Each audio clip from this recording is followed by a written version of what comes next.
रूपन्देहीका व्यवसायीहरूले बुधबार भैरहवाको गौतम बुद्ध अन्तर्राष्ट्रिय विमानस्थलबाट नियमित अन्तर्राष्ट्रिय उडान बन्द भएपछि उनीहरूले विमानस्थलको गेट अगाडि प्रदर्शन गरेका छन्। आज बिहान चेम्बर अफ कमर्स रूपन्देहीको नेतृत्वमा दर्जन बढी सङ्घ संस्थाले विमानस्थलको मुख्य गेटमा 1 घण्टा धरना तथा विरोध प्रदर्शन गरेका छन्।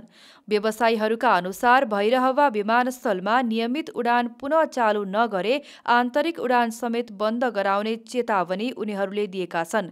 साथै हवाई उडानसँग सम्बन्धित मन्त्रीहरूको बहिष्कारदेखि काठमाडौँमा पुगेर मन्त्रालय घेराउ गर्ने सम्मको कार्यक्रम गरिने आह्वान व्यवसायीको रहेको छ।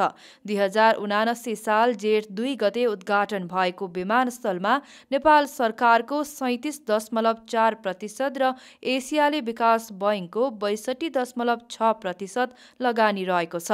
उद्घाटन भएको करिब 3 वर्ष पुगिसक्दा पनि अन्तर्राष्ट्रिय उडान नियमित भने हुन सकेको छैन।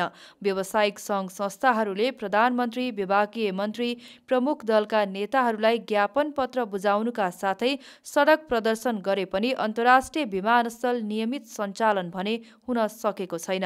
गत वर्ष कार्तिकमा त्रिभुवन अन्तर्राष्ट्रिय विमानस्थल मर्मतका लागि केही समयको लागि बन्द भएपछि Jazeera Airways, fly Dubai, Thai Air Asia र नेपाल एयरलाइन्सले 1 महिना जति भैरहवा विमानस्थलबाट उडान गरेका थिए। तर भिजिबिलिटीको समस्या देखाउँदै पछि उडान स्थगित गरेका थिए। साथै चैत्र 16 बाट त्रिभुवन विमानस्थलको मर्मत सकिए लगतै भैरहवाबाट फेरि उडान बन्द भएको छ।